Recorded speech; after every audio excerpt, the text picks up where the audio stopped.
Oman ने straight of Hormuz में जहाजों की आवाजाही सामान्य करने के लिए ईरान के सामने नया प्रस्ताव रखा है।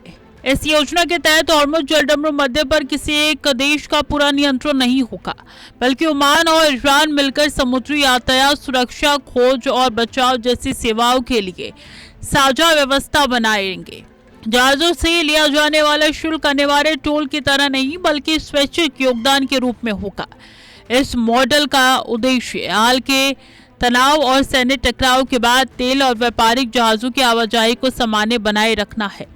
ओमान लंबे समय से क्षेत्र में मध्यस्थ की भूमिका निभाता रहा है और इस बार भी उसकी कोशिश तनाव कम करने, समुद्री स्थिरता बनाए रखने की मानी जा रही है। यह फारस की खाड़ी को अरब सागर से जोड़ने वाला बेहद संकरा समुद्री रास्ता है।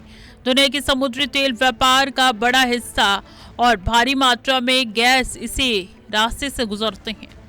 खाड़ी के कई देश खुले समुद्र तक पहुंचने के लिए पूरी तरीके से इस मार्ग पर निर्भर है। अगर यहाँ तनाव बढ़ता है तो तेल की वैश्विक सप्लाई, जहाजों का बीमा, माल ढुलाई की लागत और अंतर्राष्ट्रीय ऊर्जा कीमतों पर तुरंत असर पड़ सकता है। यही वजह है कि दुनिया की हर बड़ी ताकत हॉर्मुज में होने वाले हलचल पर लगातार नजर रख रही है। लेकिन इस कहानी का सबसे अहम हिस्सा ईरान का रुख है। ईरान चाहता है कि आने वाले जहाजों की आवाजाही में उसकी भूमिका ज्यादा हो और समुद्री मार्गों पर उसे अधिक निगरानी और नियंत्रण मिले। उसका तरीके सुरक्षा का सबसे बड़ा बोझ उसी पर पड़ता है, इसलिए उसे ज्यादातर अधिकार मिलने चाहिए।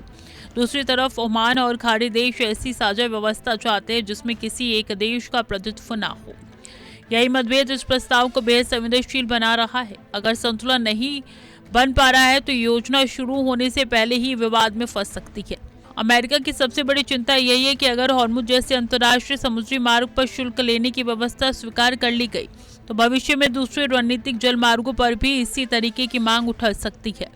इसलिए वाशिंगटन चाहता है कि युद्ध से पहले वाली मुक्त और बिना शुल्क वाली नौवहन व्यवस्था बहाल रहे। अमेरिका ये भी मानता है कि अंतर्राष्ट्रीय समुद्री व्यापार को किसी भी क्षेत्रीय शक्ति के नियंत्रण में जाने देना वैश्विक अर्थव्यवस्था के लिए जोखिम पैदा हो सकता है। यही कारण कि इस प्रस्ताव ने समुद्री कानून और अंतर्राष्ट्रीय व्यापार के नियमों पर नई बहस शुरू कर दी है। भारत के लिए ये खबर बेहद महत्वपूर्ण और भारत अपनी जरूरत का बड़ा हिस्सा कच्चे तेल के साथ साथ गैस के रूप में भी आयात करता है और पश्चिम एशिया उसकी ऊर्जा सुरक्षा का प्रमुख स्रोत है। और मुझमें किसी भी तरीके की अस्थिरता से तेल की कीमतें बढ़ सकती है, जहाजों की ढुलाई महंगी हो सकती है और बीमा प्रीमियम पर असर पड़ सकता है।